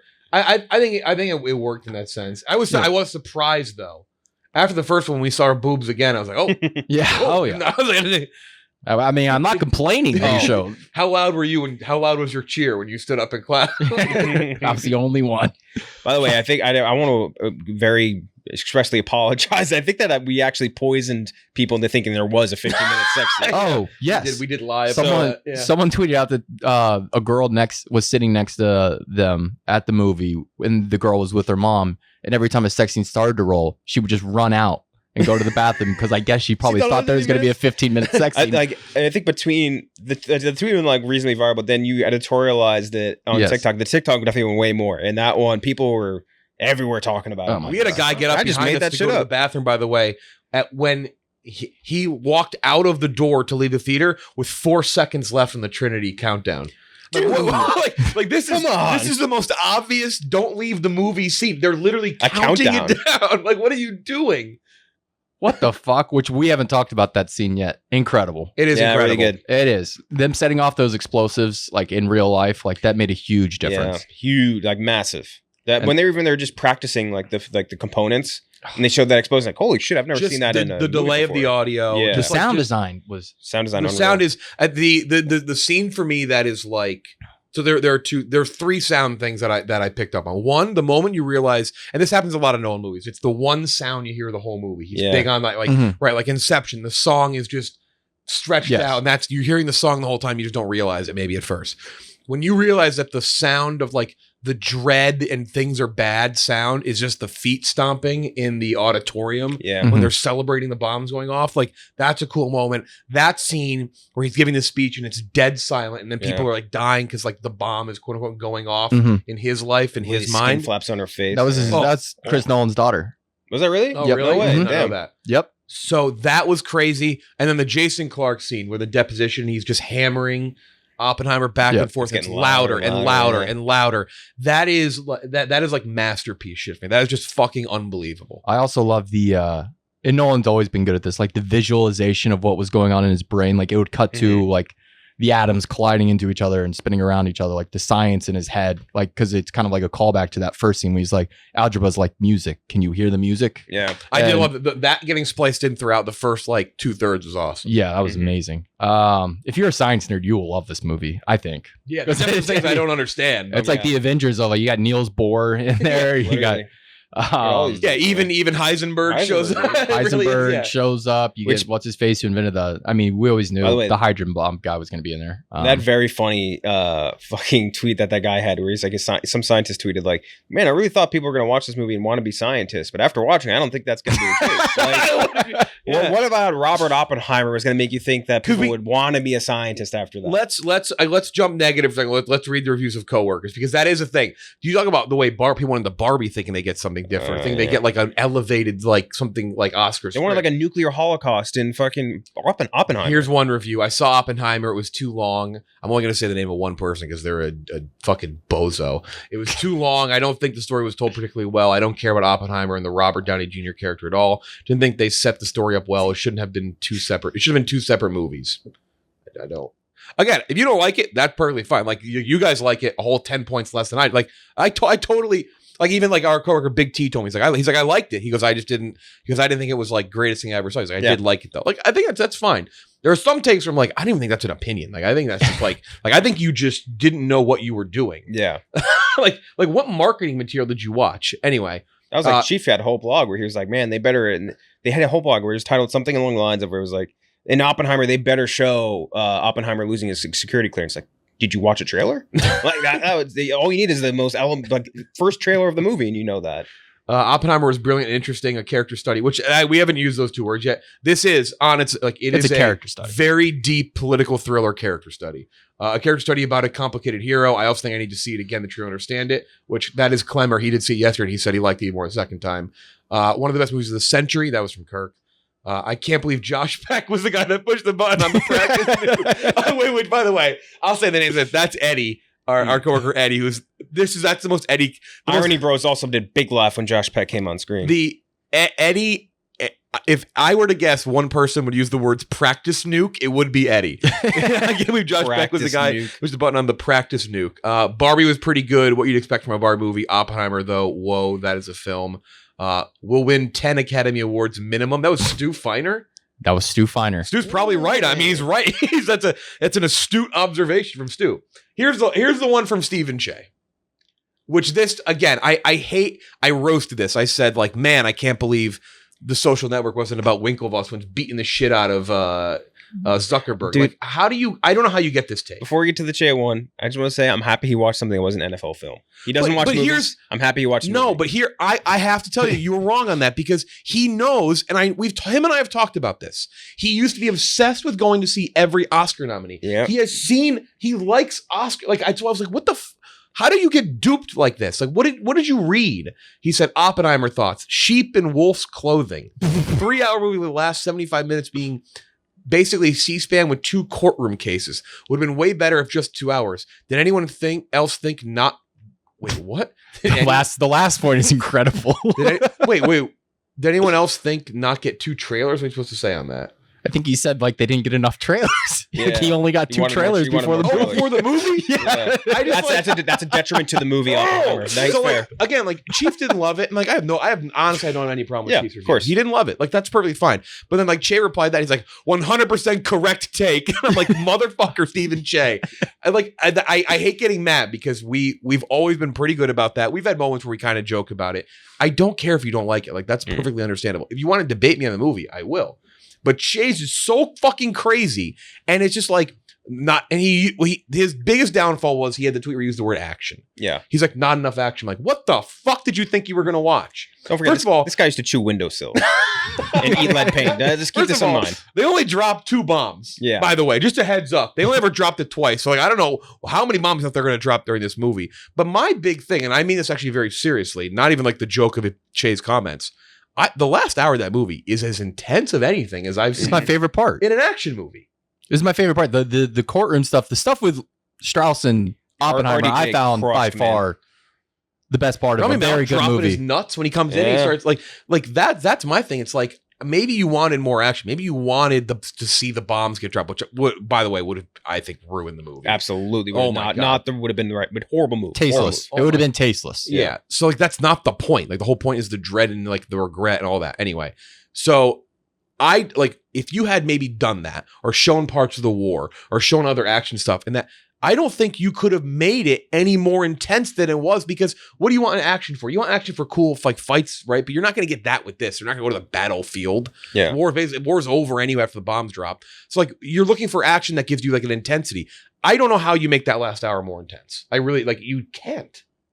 Like, so that's what like that. I'm like, what the fuck am I reading? KFC actually texted me. He's like, don't fall for it. He goes, that's not a real opinion. Yeah. Don't fall for Che. And I did. I fell for Che like an idiot. Dude, sometimes Che just will throw something like that out in the window. It just makes no sense. You've heard how he wipes, right? I know. Yeah.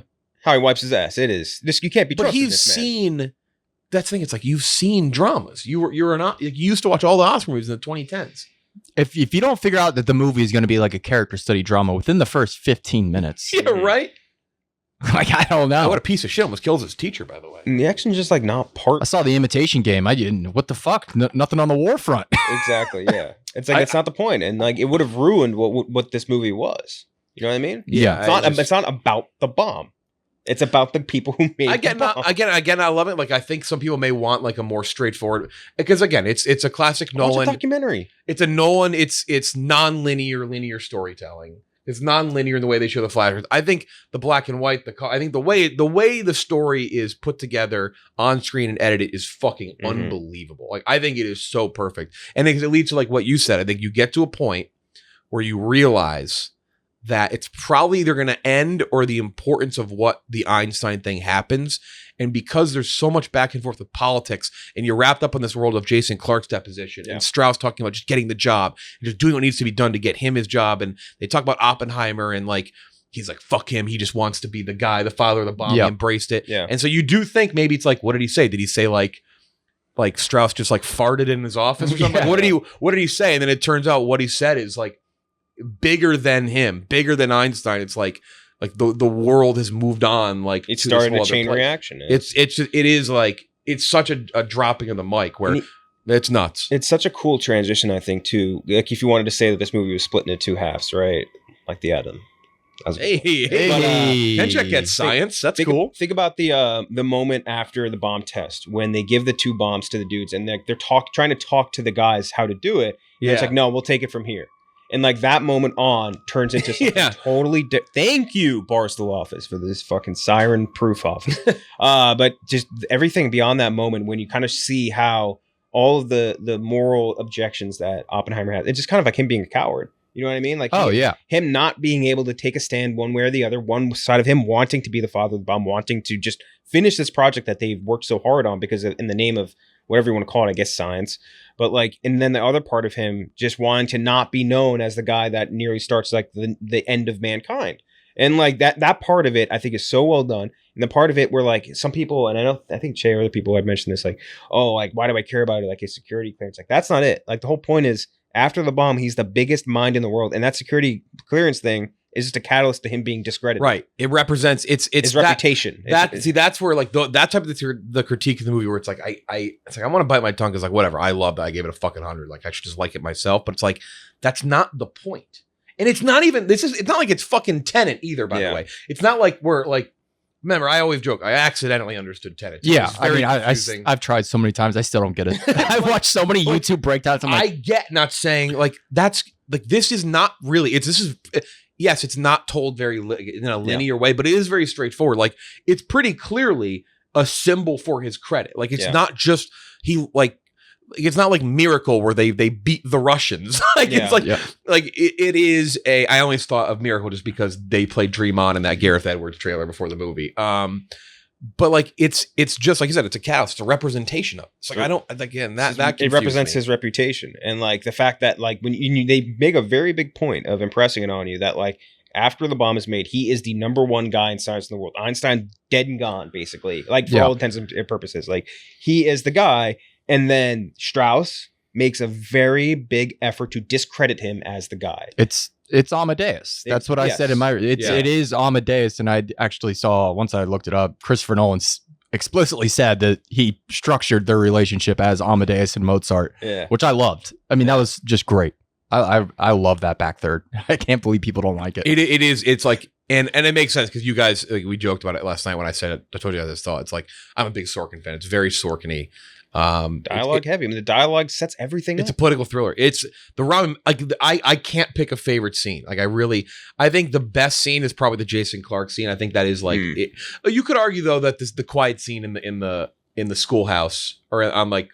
And the with the I think that was the best when he announces and he comes to it's right after the bomb and he comes to the realization, what have I done? Well, everyone's cheering for him, and I love the pan to Jack Quaid's face, and he kind of also knows what did we do. Yeah, exactly. Yeah. Jack Quaid also phenomenal. Like so many people just come in and crush it. And that's another thing too. Like I remember Damon great. After release, I went like looked up what half the people look like. Like they physically look so much like Jack these people. Quaid's character Looks exactly like him. It's Jack Quaid. And like beyond the Murphy ones, like all these side dudes, like they look exactly like their counterparts. It's crazy. Damon really is like Mr. Fundamental of Hollywood. Like Damon is so like I love that. Like Damon, he's the Albert Pujols. Yeah. He's Tim Duncan. Like he came in and he had the tough role being one of the few like funnier characters. The second he's in, he's funny, by the way. Mm-hmm. Like when he walks into Cal Burke is hilarious.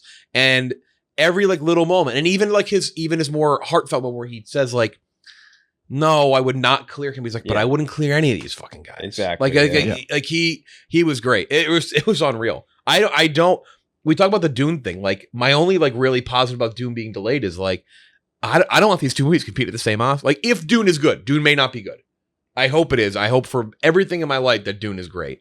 But assuming Dune is good, as people expect it to be, like these two movies like duking out the Oscars could be kind of cool. Yeah. But like Oppenheimer is going to get. I mean, Ludwig Göransson's score sound is design, incredible. dude. Is the score is. I saw a very funny tweet of like was Göransson and Hans Zimmer like walking past each other in the hallway.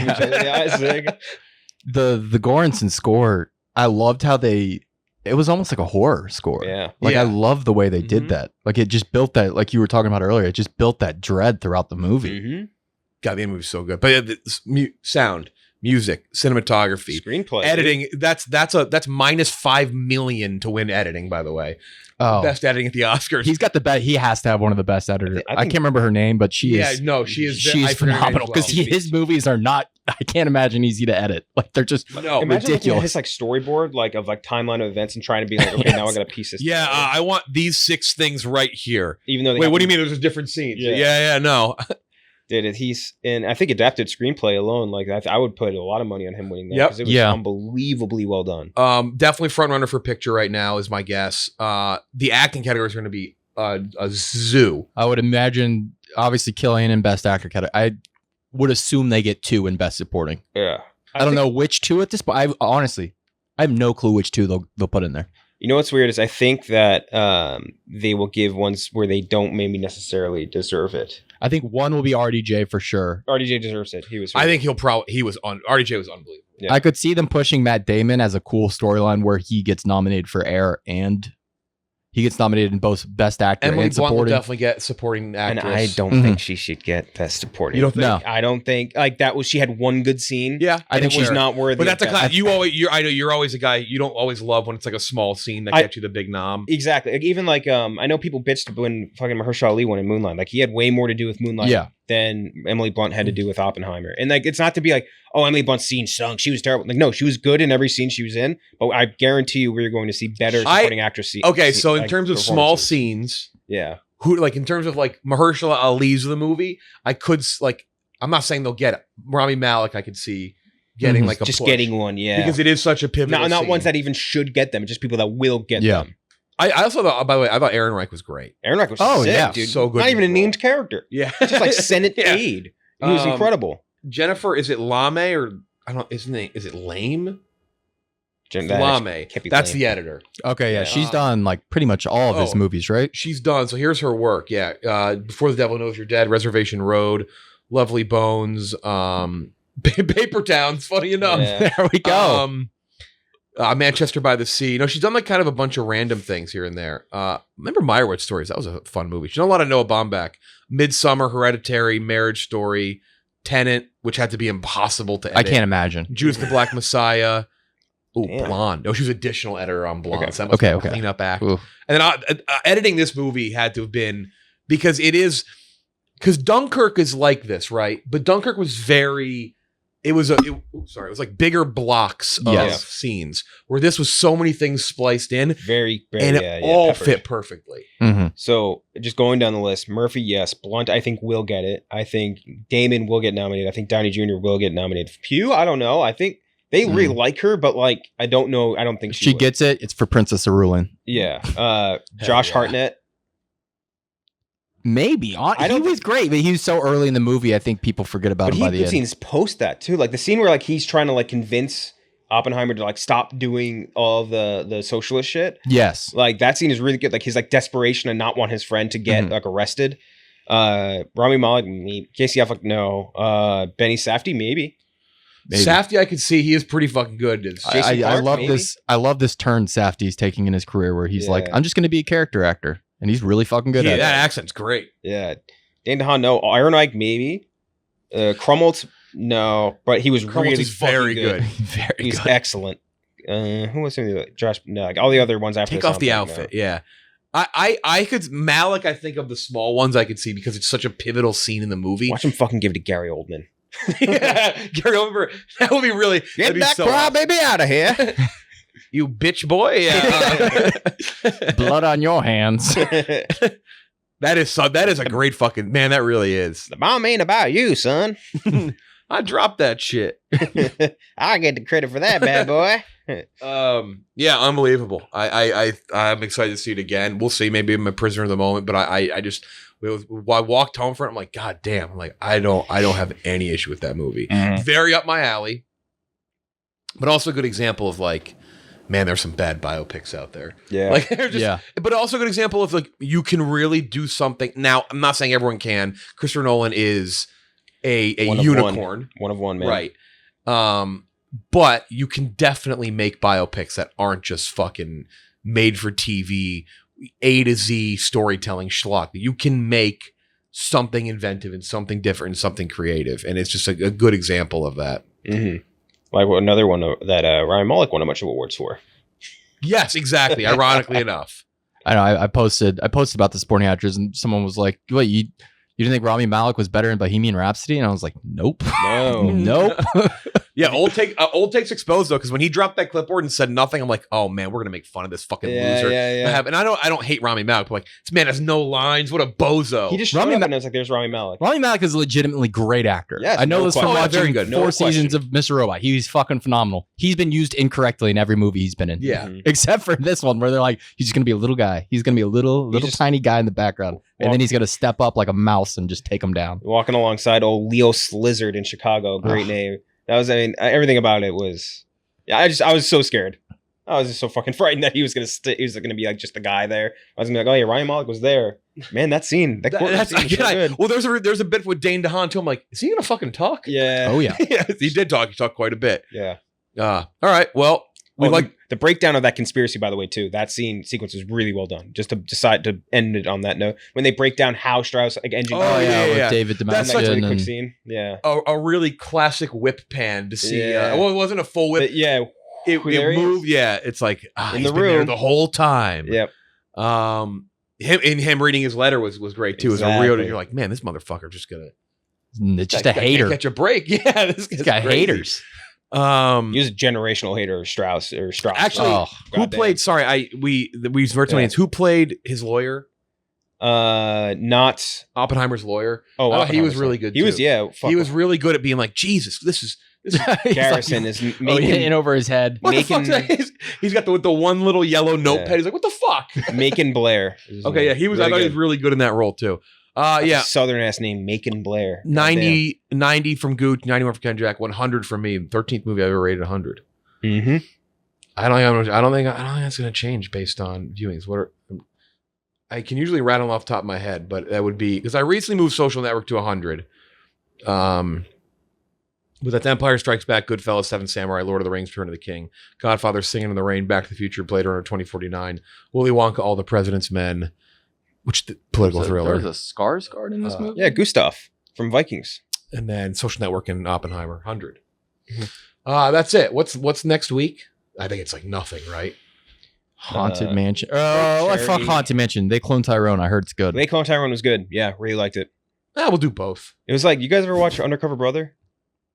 No, but I know exactly what we're talking with about. Eddie Griffin. It's a really funny movie. It's like Undercover Brother, except like higher quality. But it's Undercover Brother because John Boyega is British. Brother. I thought you said brother. Bruv.